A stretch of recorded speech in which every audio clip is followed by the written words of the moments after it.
નમસ્તે વિદ્યાર્થી મિત્રો, ગયા લેક્ચરમાં આપણે સંધિના નિયમો, સ્વર સંધિ, વ્યંજન સંધિ જોયેલા. વ્યંજન સંધિના નિયમો આપણે સમજતા હતા અને પહેલો નિયમ આપણે સમજેલો. પરંતુ વ્યંજન સંધિ સમજવા માટે દર નિયમમાં આપણે વ્યંજનનો વર્ણ પરિચયના કોષ્ટકની જરૂર પડે. શા માટે? તો કે વ્યંજન સંધિના નિયમોમાં દરેક નિયમમાં ઘોષ, અઘોષ, અનુનાસિક એવા શબ્દ આવે છે. તો તમારા મનમાં કયો ઘોષ છે, કયો અઘોષ વર્ણ છે એનો તરત ખ્યાલ ન આવે. એના માટે તમારે શું કરવું પડે? તો કે દરેક વ્યંજન સંધિના દરેક નિયમો સમજવા માટે નિયમે તમારી સામે વર્ણ પરિચયનો કોષ્ટક હોય તો તમને ખ્યાલ આવે.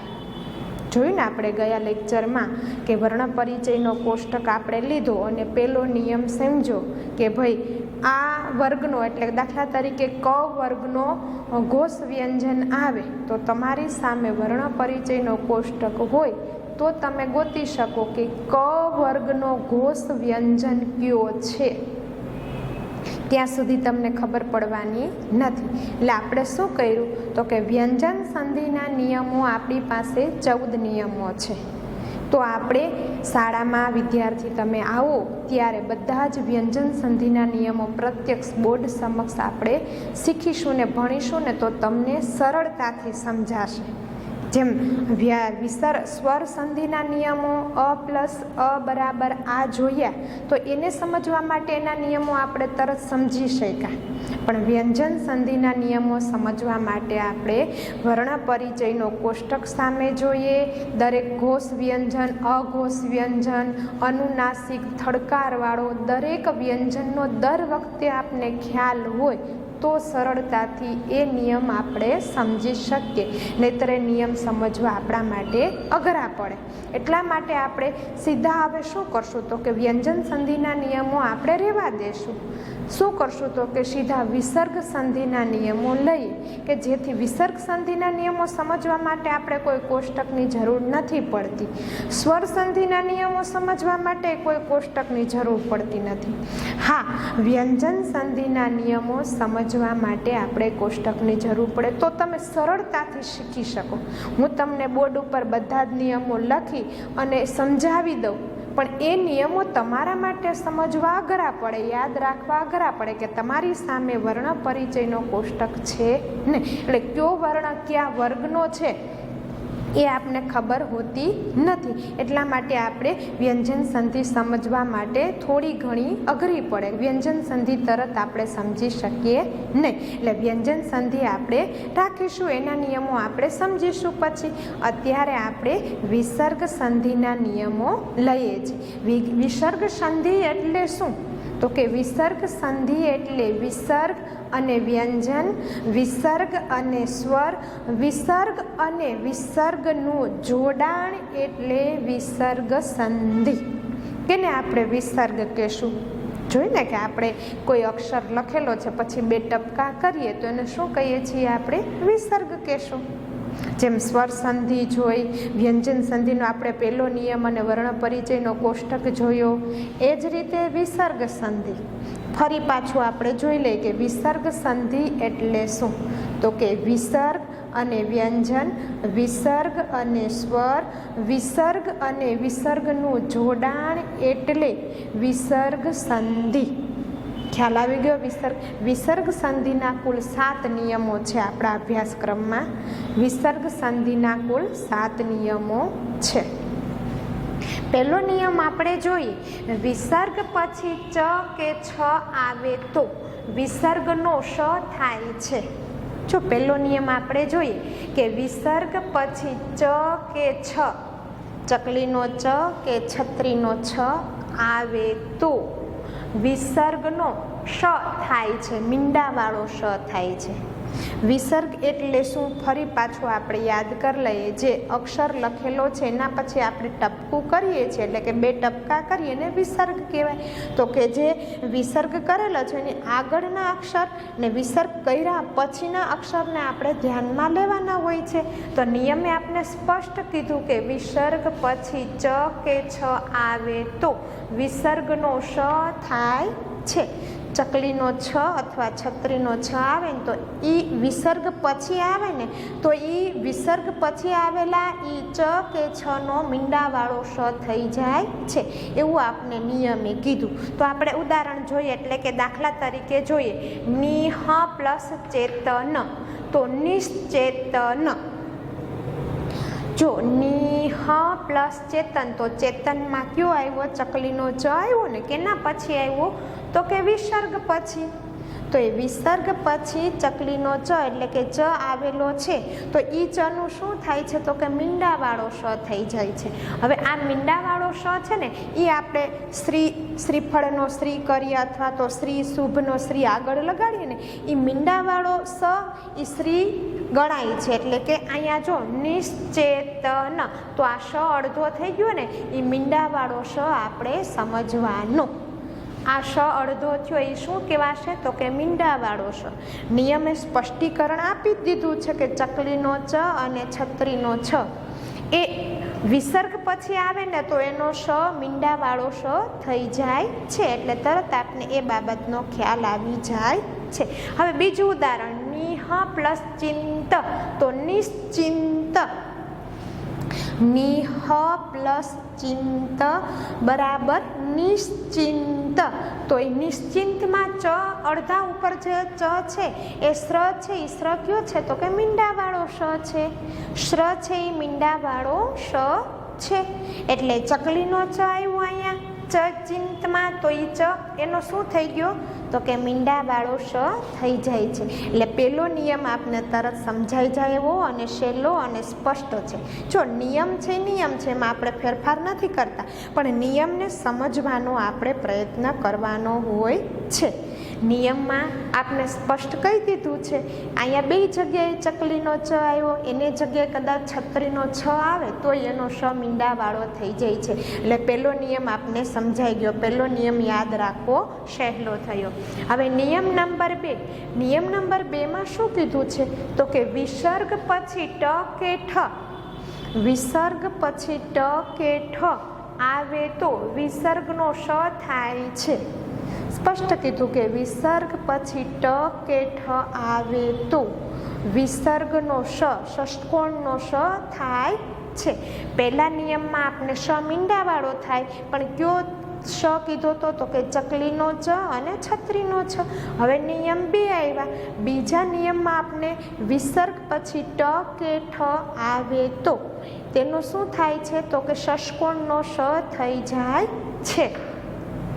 દાખલા તરીકે દુહ પ્લસ ટ બરાબર દુષ્ટ, તો દુહ પછી ટ આવ્યો એટલે વિસર્ગ પછી સીધો ટ આવ્યો તો શું થઈ ગયું? દુષ્ટ. તો હવે તમને પરીક્ષામાં કદાચ એવું આપેલું હોય કે દુષ્ટ, તો દુષ્ટની સંધિ છૂટી પાડો તો તરત યાદ રાખવાનું કે આ ષષ્ઠકોણનો શ છે ને એના પછી ટ આવેલો છે, તો એને છૂટું પાડવા માટે દુહ પ્લસ ટ આપણે વિસર્ગ લગાડવો પડે. કારણ કે વિસર્ગ સંધિના નિયમ પ્રમાણે આપણે એને છૂટું પાડશું તો આ દુહ પ્લસ ટ તો દુષ્ટ ષષ્ઠકોણનો શ થઈ જાય છે.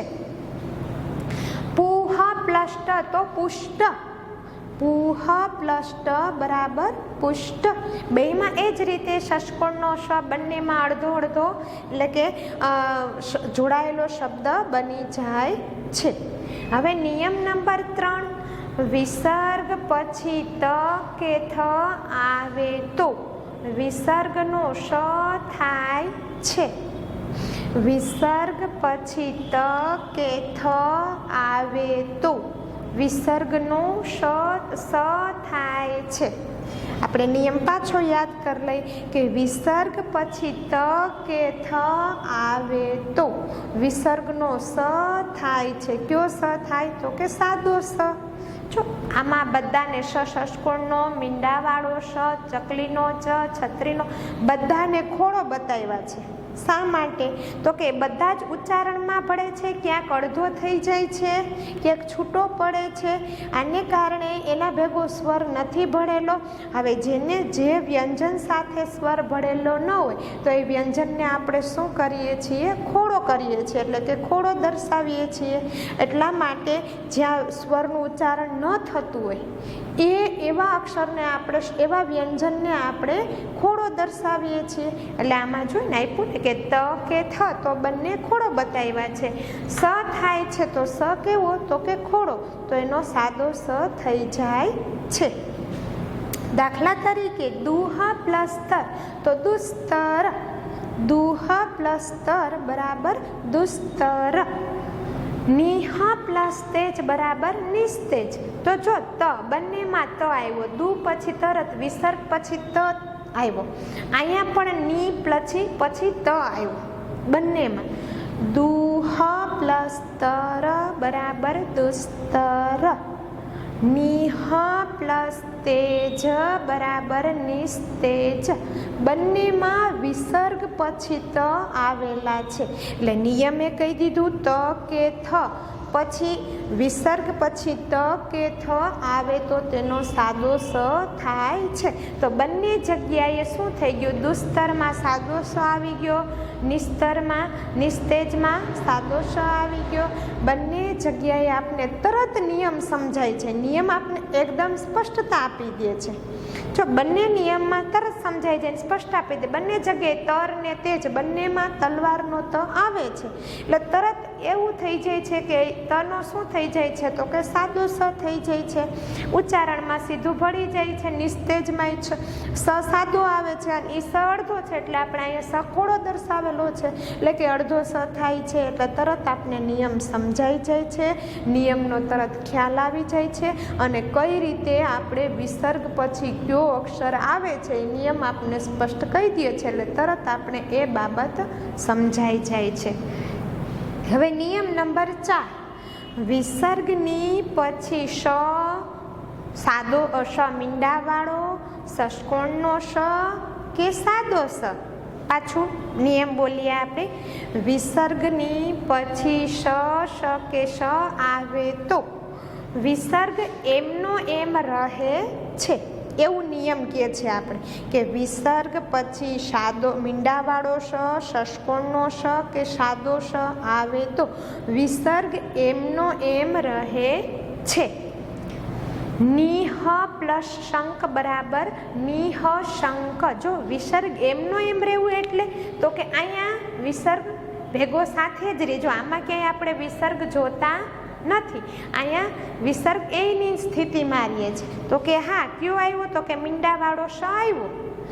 વિસર્ગ પછી મીંડાવાળો શ આવ્યો છે, તો મીંડાવાળો શ આવે છે એટલે સીધે સીધું અહીંયા આપણે પ્લસની નિશાની કરી છે, કાઢી નાખીને શબ્દ ભેગો કરીને એ અક્ષર ભેગા કરી અને આપણે આખો શબ્દ બનાવી લઈએ. એટલે આની જેમ બેઠે બેઠું એ થઈ જાય છે.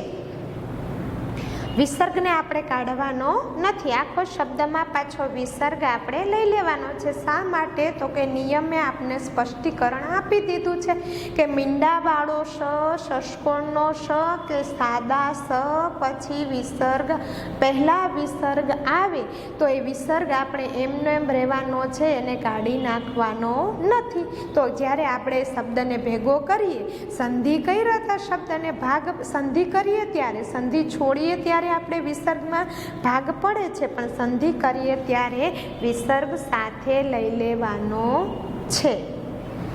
નિહ પ્લસ સાર, નિહ સાર, નિસ્સાર આ રીતે લખાય. જો નિહ સાર તો અહીંયા સાદો સ આવ્યો, તો નિહ સાર નિસ્સાર થઈ ગયું. બે જગ્યાએ અહીંયા વિસર્ગ આવ્યો છે અને વિસર્ગનો ન વિસર્ગ મૂકીએ તો શ અડધો મૂકવો પડે. કયો? સાદો સ નિસ્સાર. આ રીતે પણ આપણે શબ્દને લખી શકીએ. આ રીતે પણ શબ્દને લખી શકીએ, આ રીતે પણ આપણે શબ્દને લખી શકીએ. શા માટે? તો કે આ શબ્દમાં આપણે વિસર્ગ એમનો એમ રહેવા દેવાનો છે, આપણે એને કાઢી નાખવાનો નથી. 5મા નંબરનો નિયમ, વિસર્ગની પહેલા અ હોય અને વિસર્ગ પછી ક ખ કે પ ફ આવે તો વિસર્ગ એમનો એમ રહે છે. સ્પષ્ટ આપણે નિયમ જો દરેક નિયમ સરસ રીતે આપણે સ્પષ્ટીકરણ આપે છે. પાંચમા નિયમના નંબરના નિયમમાં આપણે શું કીધું? વિસર્ગની પહેલા અ હોય અને પછી વિસર્ગની પહેલા અ હોય અને વિસર્ગ પછી ક ખ કે પ ફ આવે તો વિસર્ગ એમનો એમ રહે છે. અંતઃ પ્લસ કરણ કયું આવ્યું? તો કે ક નામનો વ્યંજન આવ્યો. તો વિસર્ગ અંતઃકરણ, તો વિસર્ગ એમનો એમ રહી ગયો. આપણે વિસર્ગ કાઢી નથી નાખવાનો. શબ્દ ભેગો અક્ષરો ભેગા કરીએ ને શબ્દ બનાવીએ ત્યારે વચ્ચે વિસર્ગ મૂકવાનો. અંતઃ પ્લસ પૂર, તો આપણે કયું કીધું? પ વ્યંજન કીધું ને, ત્યાં પૂરમાં પ આવ્યો ને, વિસર્ગ પછી પ આવ્યો તો અહીંયા અંતઃ પૂર આપણે વિસર્ગ એમનો એમ રહેવા દેવાનો છે. 1 થી 5 નંબરના નિયમમાં તદ્દન નિયમની સ્પષ્ટીકરણતા છે. દરેક નિયમ સમજાઈ જાય એમ છે. દરેક નિયમના આપણે 2 ઉદાહરણ જોયા અને ઉદાહરણમાં પણ સ્પષ્ટતા છે કે કયા અક્ષર પછી ક્યાં આ વિસર્ગ આવે તો શું થાય. એના આપણે ઉદાહરણ દ્વારા આપણે એની સમજૂતી મેળવી લીધી. 5મા નંબરનો નિયમ તો તદ્દન સહેલો થઈ ગયો. અહીંયા જે શબ્દ અલગ કર્યો છે એમાં વચ્ચે પ્લસની જ નિશાની મૂકવાની છે. બાકી ભેગા થાય ત્યારે આપણે એ શબ્દને એમને એમ રહેવા દેવાનો છે. હવે નિયમ નંબર 6. નિયમ નંબર 6માં શું કહેવામાં આવે? તો કે વિસર્ગની પહેલા અ અને પછી અ કે કોઈ ઘોષ વ્યંજન આવે તો વિસર્ગની પહેલા અ કે કોઈ ઘોષ વ્યંજન આવે તો કે કોઈ ઘોષ વ્યંજન આવે તો વિસર્ગનો ઓ થાય છે. જો સ્પષ્ટ નિયમે કહી દીધું, વિસર્ગ પહેલા વિસર્ગ મુકાય ને એની પહેલાનો અક્ષર જોવાનો છે. આમાં દરેકે 5 નિયમમાં આપણે પછીની વાત કરી. હવે 6ઠા નંબરના નિયમમાં આપણે પહેલાની વાત કરેલી છે.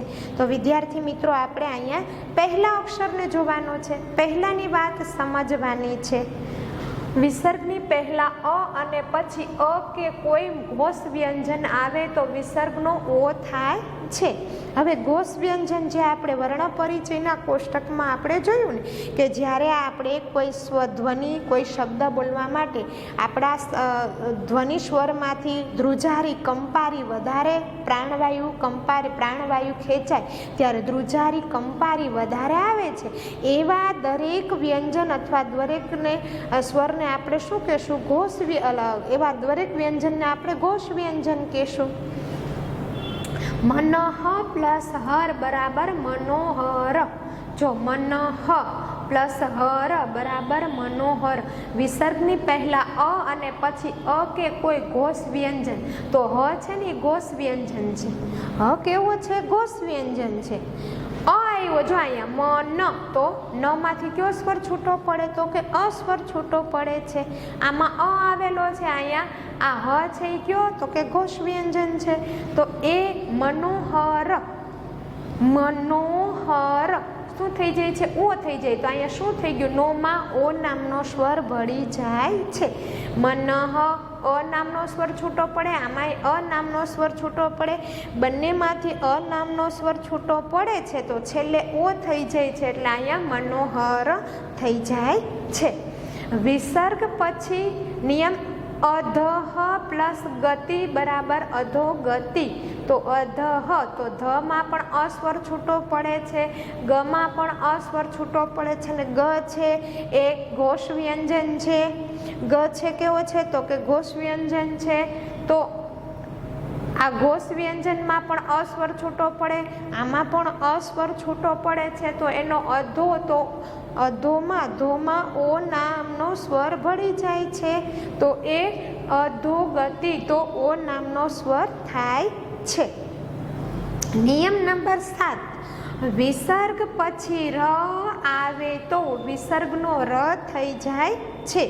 વિસર્ગ પછી નિયમ નંબર 7. વિસર્ગ પછી ર આવે તો વિસર્ગનો ર થઈ તેનો લોપ થઈ વિસર્ગની પહેલાંનો અ કે આ સિવાયનો સ્વર દીર્ઘ બને છે. વિસર્ગ પછી ર આવે તો વિસર્ગનો ર થઈ. વિસર્ગ એટલે આપને ખબર છે અક્ષર પછી જેમ 2 ટપકા કરીએ વિસર્ગ આપણે 1 થી 5 નિયમમાં જોયા. નિયમની તરત 7મા નંબરમાં નિયમમાં તરત સ્પષ્ટીકરણ છે કે વિસર્ગ પછી ર આવે તો વિસર્ગનો ર થઈ. વિસર્ગનો શું થઈ જાય છે તો કે ર થઈ જાય છે અને ર થઈ તેનો લોપ. લોપ એટલે નાશ થવું, અદ્રશ્ય થવું થઈ. વિસર્ગની પહેલાંનો અ કે આ સિવાયનો સ્વર દીર્ઘ બને છે. અહીંયા નિરોગી તો નિહ પ્લસ રોગી તો આ ન કેવો છે તો કે હસ્વ છે. આ ન હસ્વ છે ને તો અહીંયા છે ને દીર્ઘ થઈ જાય છે. આમાં લાંબુ કંઈ આપણે જોવાનું નથી અને વિસર્ગનો ર થઈ જાય છે અને રનો લોપ થઈ જાય છે એટલે કે વિસર્ગ નીકળી જાય છે. વિસર્ગ શું થાય તો કે નીકળી જાય છે. અહીંયા હસ્વ છે તો અહીંયા શું થાય છે દીર્ઘ થઈ જાય છે. તરત સમજાઈ ગઈ બાબત. વિસર્ગનો ર થાય છે અને રનો લોપ થાય છે એટલે કે નાશ થાય છે એટલે કે વિસર્ગ રહેતો નથી. હવે વિસર્ગ રહેતો નથી અને નિયમે શું કહી દીધું કે વિસર્ગ નીકળી જાય એટલે જે વિસર્ગ નીકળી ગયેલો જેની આગળ જે અક્ષરની આગળ વિસર્ગ લાગ્યો છે એ અશ્વ હોય તો દીર્ઘ થઈ જાય છે. નિરોગી જ્યારે એ શબ્દ ભેગો થાય સંધિ જોડાય છે ત્યારે નિરોગીમાં ની દીર્ઘ થઈ જાય છે. એમ નીરસમાં પણ એ જ રીતે વિસર્ગ નીકળી ગયો છે ને ની હસ્વ છે તો ની હસ્વ શું થઈ ગયો એ દીર્ઘ થઈ જાય છે. આપણે 1 થી 7 વિસર્ગ સંધિના કુલ 7 નિયમ આપણા અભ્યાસક્રમમાં આપણે ભણવાના છે. દરેક નિયમમાં આપણે સ્પષ્ટ રીતે વાત કરેલી છે. આમાં કાંઈ આપણે લાંબુ એટલું અઘરું એવું નથી આપને કે ન સમજાય, કારણ કે નિયમમાં સ્પષ્ટીકરણ છે. આપણે થોડુંક ધ્યાન આપશો એટલે દરેક નિયમ તરત આપને સમજાશે અને દરેક નિયમનો ખ્યાલ આવી જશે. હવે વિસર્ગ સંધિના કેટલાક ઉદાહરણો જોઈએ આપણે. વિસર્ગ સંધિ જો નિરાકાર તો નિહ પ્લસ આકાર તો આ શું લાગ્યું અહીંયા વિસર્ગ લાગ્યું. હવે તમને પરીક્ષામાં વિદ્યાર્થી મિત્રો એવું પૂછવામાં આવે કે નિરાકાર તો ની પ્લસ આકાર તો કે ના એમ નહીં આપણે છૂટું પાડીએ, કારણ કે આ વિસર્ગ સંધિ નિહ પ્લસ આકાર આપણે ત્યાં વિસર્ગ મૂકવો પડે. તમે વિસર્ગ ન મૂકો તો નિ શ પ્લસ આકાર એ રીતે કરી શકો, શ ખોડો દર્શાવી શકો. એટલે નિહ પ્લસ આકાર દુર્ગંધ, દુહ પ્લસ ગંધ. હવે અહીંયા ક્યાંય વિસર્ગ નથી પણ આપણે જ્યારે સંધિ છૂટી પાડીએ છીએ ત્યારે આપણે વિસર્ગ મૂકવો પડે છે. જો વિસર્ગ ન મૂકીએ તો એ સાચું પડે નહીં, કારણ કે આ વિસર્ગ સંધિના શબ્દ છે, વિસર્ગ સંધિના ઉદાહરણો છે, એટલા માટે આપણે વચ્ચે વિસર્ગ મૂકવો પડે.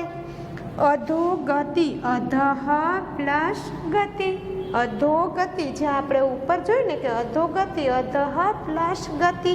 શા માટે તો કે વિસર્ગ સંધિના ઉદાહરણ છે, વિસર્ગ સંધિનો નિયમ છે. દુહ પ્લસ શાસન, દુહ પ્લસ શાસન. આમાં દુહ વિસર્ગ રહેવાનો, ઉચ્ચારણ એ રીતે ર વિસર્ગનો ર ઉચ્ચારણ થાય છે ર સ્વરૂપે, એટલે આપણે એમાં વિસર્ગ પાછો પણ રહેવા દેવાનો છે.